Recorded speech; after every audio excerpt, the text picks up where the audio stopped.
अस्सलामुअलैकुम। हेडलाइंस आप जान चुके, मैं हूं मोहम्मद शोएब और मैं हूं सिद्रा मीर। बुलेटिन के आगाज में आपको ये बताएं कि नस्ल परस्ताना जुमलों का इस्तेमाल महंगा पड़ गया। आईसीसी ने पाकिस्तानी कप्तान सरफराज अहमद पर 4 मैचेस की पाबंदी लगा दी।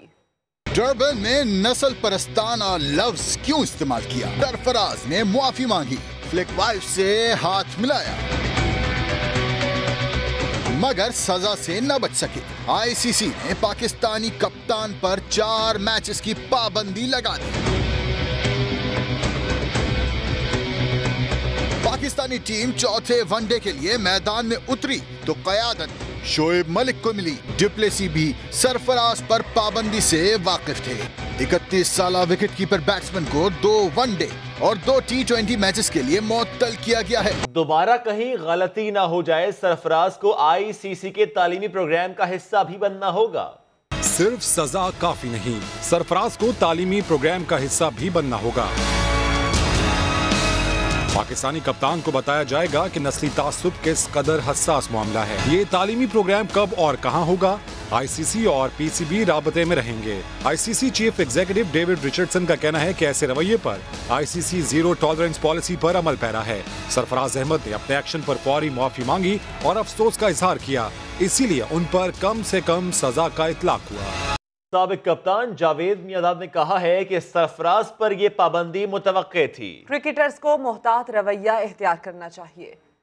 नहीं, ये एक्सपेक्टेड था। मुझे पता है कि क्योंकि आईसीसी जो है कोई भी किसी इस चक्कर में आ जाता है ना, उनके पास सारा मतलब पूरी दुनिया में है ना वो फॉलो कर रहे हैं। किसी किस्म के भी रिमार्क्स हो या किसी किस्म की भी चीज हो, उसके ऊपर है ना एक्शन जरूर होता है। आपने देखा कि ये एक ऐसी चीज थी, ठीक है, माफी भी मांगने के बाद यानी कि एक तो आपने एक्सेप्ट किया कि हाँ ये हुई थी, मगर ये करते हैं कि फ्यूचर में कभी भी किसी किस्म की इस तरह की चीजें जो हैं वो हो ना, इस वजह से उन्होंने ये स्टेप लिया है। और लाजिम बात है कि दुनिया में और भी बड़े बड़े प्लेयर जो हैं वो बैन होते रहे हैं, तो इनको 50 मैच की जो पाबंदी लगाई है, तो इससे हमें सबक सीखना चाहिए हमारे अपने लोगों को, क्रिकेटर्स को, आने वालों को, कि देखें क्रिकेट जो है एक जेंटलमैन गेम है और उसमें इस किस्म के रिमार्क, किसी भी किस्म के रिमार्क जो है वो एक्सेप्टेबल नहीं है। वजीर आजम इमरान खान का ये कहना है कि मुल्क में सिर्फ नाम की जमहूरियत थी, लोग डिक्टेटर से मदद से हुक्मरान बनते थे। उन्होंने जुल्फिकार अली भुट्टो और नवाज शरीफ का भी हवाला दिया, उन्हें डिक्टेटर्स ने इक़्तिदार तक पहुंचाया। दूसरी तरफ बाप बेटा हाथ में कागज थामे फिर रहे हैं कि उन्हें पार्टी विरासत में मिली है। वो मियांवाली में नवल यूनिवर्सिटी के 6ठे कॉन्वोकेशन से खिताब कर रहे थे। कहते तो हम जमहूरियत हैं, लेकिन क्यों हमारा मुल्क पीछे रह गया? जमहूरियत में जुल्फिकार अली भुट्टो को अयूब खान ने, एक मिलिट्री डिक्टेटर ने उनको वजीर बना दिया। वो फिर भी उन्होंने स्ट्रगल की। बाद में नवाज शरीफ को एक मिलिट्री डिक्टेटर ने पकड़ के पहले वजीर आला बनाया, फिर प्राइम मिनिस्टर बना दिया। स्ट्रगल नहीं की। शहबाज शरीफ ने बड़ी तंज किया। पंजाब के चीफ मिनिस्टर मेरे सामने उस्मान मुजदार बैठे, कहते जी बड़ी बड़ी अजीब सी घटिया सी जबान इस्तेमाल की। मैं उनसे पूछ रहा, शहबाज शरीफ आपका क्या है? आप तो भाई की वजह से बाय डिफॉल्ट बन गए हैं सब कुछ, आपकी क्या स्ट्रगल है? इनके बच्चे सारे तैयार हो गए हैं, वो बाप बेटा कागज पकड़ के फिर रहे हैं कि जी हमें विरासत में मिल गई है पॉलिटिकल पार्टी। ये जमहूरियत नहीं है। पीपल्स पार्टी के रहनुमा खुर्शीद शाह कहते हैं शहबाज शरीफ के प्रोटेक्शन ऑर्डर कैंसिल हुए तो कौमी असम्बली की कार्रवाई नहीं चल सकेगी, वज़रा भी पार्लियामेंट नहीं आ सकेंगे। कायदे हिज़्ब इख्तिलाफ के बगैर पार्लियामेंट कैसे चल सकती है? जब लीडर ही मेच्योर नहीं तो उनके वज़रा कैसे हो सकते हैं? वो सक्खर में मीडिया से गुफ्तगू कर रहे थे। उसने ये नहीं कहा था, ये यूं टर्न ले लिया, उसने कहा था मैं 50 लाख घर गिराऊंगा,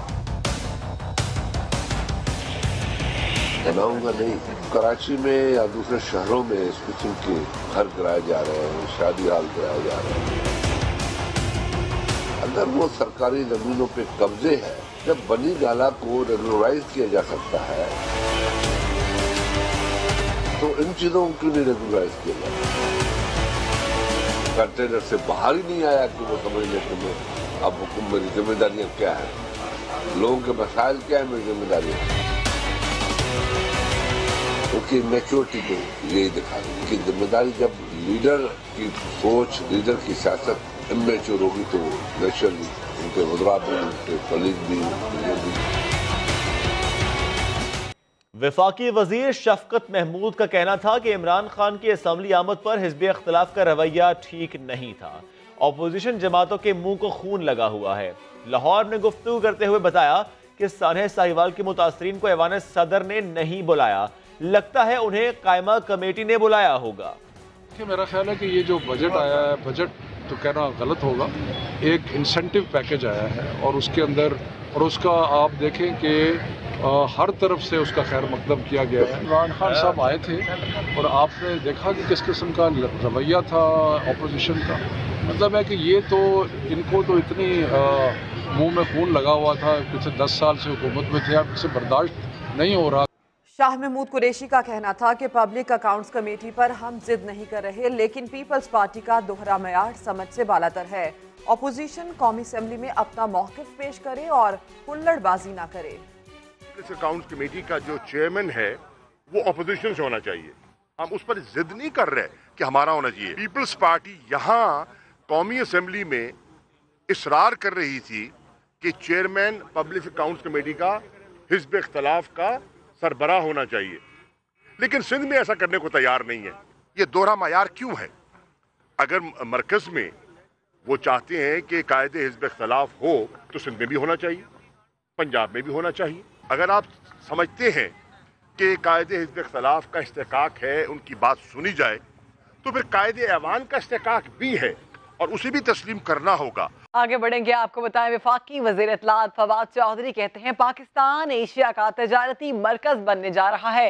अफगानिस्तान में अमन बहुत बड़ी कामयाबी है। वो दुबई में मीडिया से बात कर रहे थे। हकीकत यह है कि हमने मिडल ईस्ट को एक पुरअमन खित्ता बनाने के लिए, अफगानिस्तान को स्टेबल करने के लिए और अपनी रीजन साउथ एशिया को जो है उसको हमने रीजन को मजबूत करने के लिए इकदाम किए।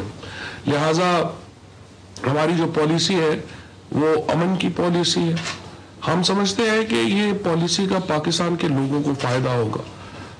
प्राइम मिनिस्टर साहब का जो विजन है वो ये है कि देखिए, अगर हम अफगानिस्तान को स्टेबल कर लेते हैं तो फिर हमें फायदा ही होगा कि हम चीन और भारत जो दुनिया की दो बड़ी मार्केट्स है, इकोनॉमीज है, हम उनके दरमियान में प्लेस होंगे।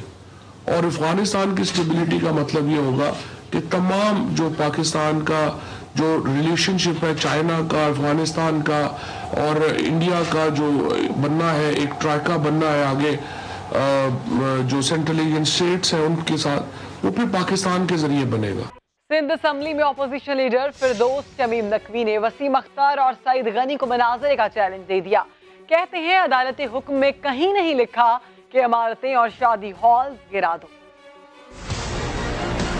22 तारीख को ऑर्डर तमाम अफसरान की लिस्ट दो जिन्होंने शहर के साथ गदर मचाया है। जेब गर्म करो, आंख बंद करो, ये नारा अब नहीं चलेगा। दूसरा ऑर्डर भी ले लीजिए आप, इसमें भी कहीं मिल जाए कि तमाम शादी हॉल तोड़ दो, तमाम बिल्डिंगें तोड़ दो, तो मैं कहता हूँ चैलेंज के साथ दोनों जिन्होंने ऑफर दिया है, तुम भी आ जाओ, मैं भी आ जाता हूँ एक मुनाजरे में, दिखा दो या तुम रिजाइन करो वरना मैं रिजाइन करूँ। तुम्हारे आका पकड़े जाएंगे, पापा पप्पो फप्पो सब जेल जाएंगे। शरीफ तो बदमाश हो गए, अब तुम्हारी जरदारी से और जर के पुजारी तुम्हें अपनी ये जर इस्तेमाल करने का मौका दे। हमें वो कराची चाहिए जिसकी सड़कें लोग आराम से बस में सफर करते हो और ट्रेनों में सफर करते हो, कूड़ा नजर ना आता हो, हर घर के नलके में पानी आता हो, तुम पुरअमन हो। हमें वो शहर दे दो, हम तुम्हें हीरो मानेंगे, लेकिन तुम 11 साल में नहीं दे सके। वो MQM लंदन वाले 30 साल में नहीं दे सके। इन छोरों से अब छुटकारा आवाम हासिल कर रही है। सिंध बिल्डिंग कंट्रोल अथॉरिटी इन दिन से बड़ी एक्टिव है। 5 करोड़ से 8 करोड़ रुपया तक दिया है उन्होंने। 20 केस उन्होंने इन 2 दिन में रेगुलराइज किए। मंडी बहाउद्दीन में तजावुजात के खिलाफ कार्रवाई सिर्फ 2 माह में ही नाकाम हो गई। कब्जा माफिया ने कुशादा सड़कों को पैदल चलने के काबिल भी ना छोड़ा। दीवान आदिल रिपोर्ट करेंगे। कुशादा सड़कों और गलियों से पहचाना जाने वाला मंडी बहाउद्दीन आज कब्जा माफिया की नजर हो गया। 2 माह पहले जिला इंतजामिया ने गैर कानूनी तामीरात मिस्मार तो की, लेकिन बाअसर कब्जा माफिया ने एक बार फिर थड़े और पथारे कायम कर लिए। सदर बाजार हो या कमेटी बाजार, बानो बाजार हो या कचेरी मार्केट, तजावुजात की भरमार ने पैदल चलना भी मुश्किल कर दिया। यहाँ पे गाड़ी मोटरसाइकिल लाना एक अलग बात है, लेकिन यहाँ से तो पैदल भी नहीं गुजरा जाता। हमारी माएँ बहनें यहाँ से गुजरती हैं, थोड़ी थोड़ी सी जगह होती है। चेयरमैन बल्दिया कार्रवाई के बजाय इख्तियारात का रोना रोते हैं। तजावुजात के मुतल्लिक ना DC साहब हमारे से कोई मुशावरत करते हैं, ना AC साहब करते हैं। फोकल पर्सन ज़िले में डिप्टी कमिश्नर हैं और तहसील में असिस्टेंट कमिश्नर। चेयरमैन तो ऐसे ही बैठे हुए, ना तजावुजात का हमें कुछ बताते हैं, ना हमारे से पूछते हैं। हमें तो उन्होंने इग्नोर किया हुआ है। शहरी कहते हैं आला हुक्काम तजावुजात के खिलाफ मौसर कार्रवाई करें ताकि ट्रैफिक के मसाइल हल किए जा सकें। दीवान आदिल, समा, मंडी बहाउद्दीन। पाकिस्तान सिंध टास्क कमीशन का वफ्द मुतनाज़े पनबिजली मंसूबों का जायजा लेने भारत पहुंच गया। 3 रुकनी वफ्द मकबूजा कश्मीर में दरियाए चनाब पर बनने वाले मंसूबों का मुआयना करेगा। देखते हैं लाहौर से मोहम्मद अली जड़ की ये रिपोर्ट। पाकिस्तान और भारत के दरमियान पानी के तनाज़ात पर अहम पेशरफ्त। पाकिस्तानी वफद मुतनाज़ा डैम का जायजा लेने के लिए भारत रवाना हो गया। इंडस वाटर कमिश्नर सैयद मेहर अली शाह की सरबराही में 3 रुकनी वफद वाघा के रास्ते भारत गया है। पाकिस्तानी वफद मकबूजा कश्मीर में दरियाए चनाब पर बनने वाले डैमों का मुआयना करेगा। डोडा और किश्तवाड़ के इलाकों में जो हाइड्रो पावर प्रोजेक्ट्स हैं, जो उनके ऑपरेशनल प्रोजेक्ट्स हैं, जो उनके अंडर कंस्ट्रक्शन है या उनके प्लान प्रोजेक्ट्स हैं, वो जिस हद तक हमें वहाँ पे वो अपॉर्चुनिटी मिलेगी, उन सारों को हम इंस्पेक्ट करेंगे। भारत की जानिब से बगलेहार डैम की तामीर में सिंध तास मुआहदे की खिलाफ वर्जी पर पाकिस्तान का मौक़िफ़ आलमी सतह पर भी तस्लीम किया जा चुका है। हिंदुस्तान ने अपने कंस्ट्रक्टेड प्रोजेक्ट के अंदर तब्दीलियां की और फिर हमारा जो डेलीगेशन था वो गया, उन्होंने जाके उसको विटनेस किया। तो एक प्रोसीजर है इंडस वाटर ट्रीटी का, जिसका इम्प्लीमेंट होना ही दोनों पार्टीज के जो है वो फायदे में है। मुतनाज़े मंसूबों पर बातचीत के लिए भारतीय वफद गुज़श्ता बरस पाकिस्तान आया था, जिसमें उन्हें तहरीरी तौर पर तहफ़्फ़ुज़ात से आगाह किया गया था। अभी लेंगे ब्रेक, लेकिन उससे पहले news updates.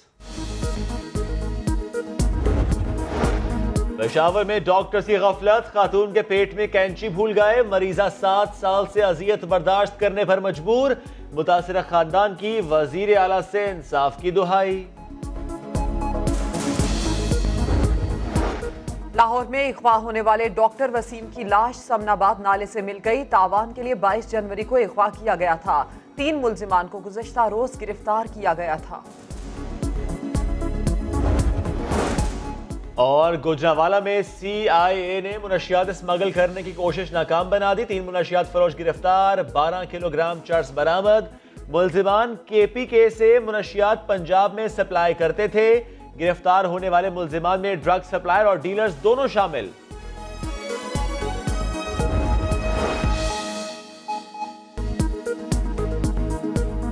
Welcome back. Karachi में ज़िमनी इंतखाब का मौसम, PS 94 में वोटिंग का सिलसिला जारी है, ताहम टर्न आउट इंतहाई कम देखा जा रहा है। ये रिपोर्ट देखिए।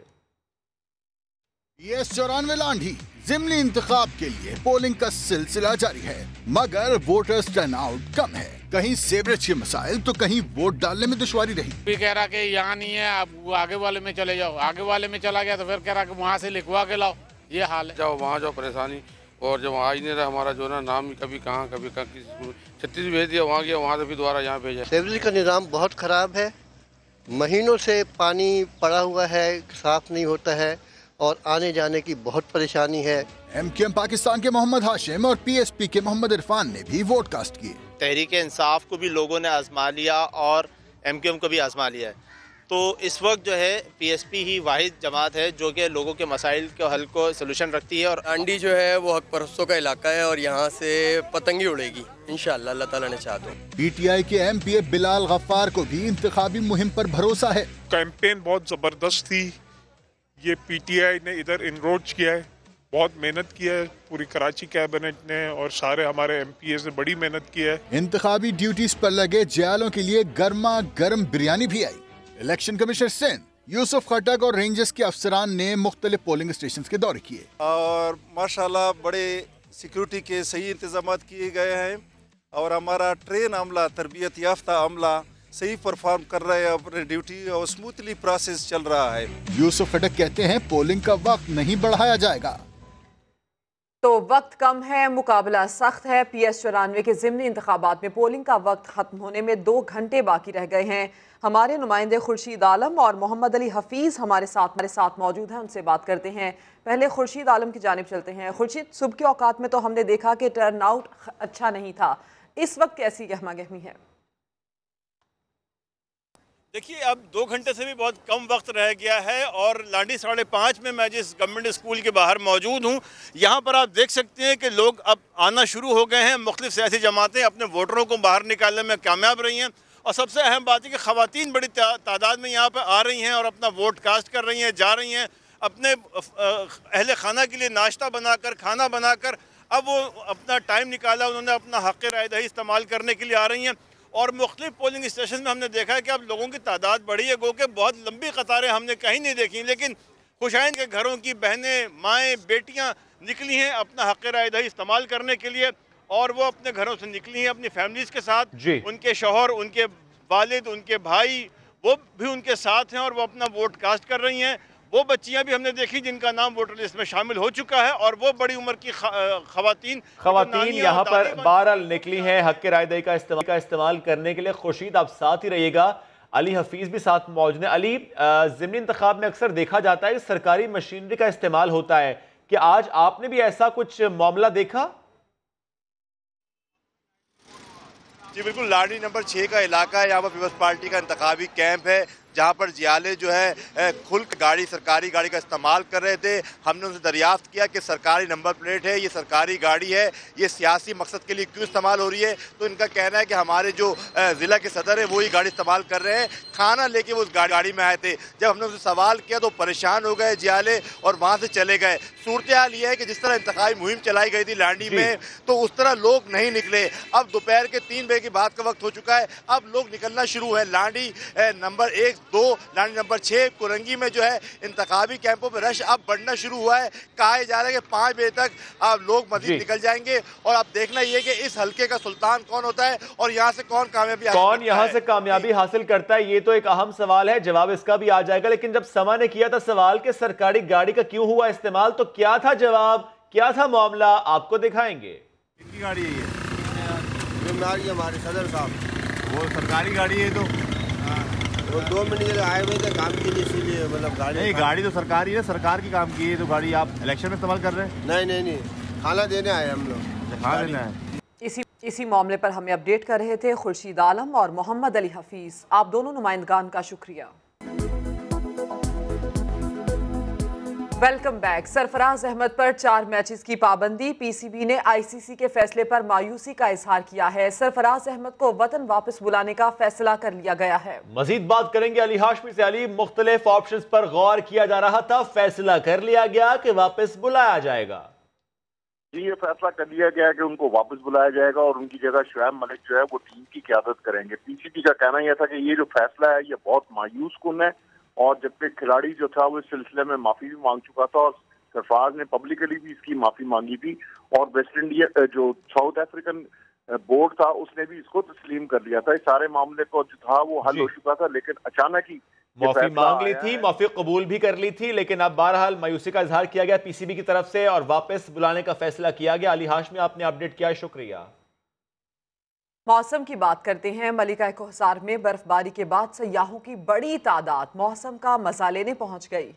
मजीद बात करेंगे जफर इकबाल रहीम से। जफर, छुट्टी का दिन और खूबसूरत मौसम।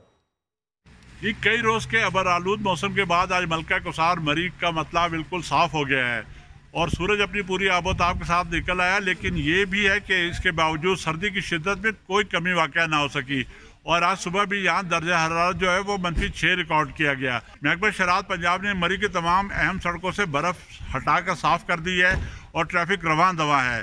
संडे को फंडे मनाने के लिए सयाहों की एक बहुत बड़ी तादाद ने मलिका कोहसार मरी का रुख कर रखा है।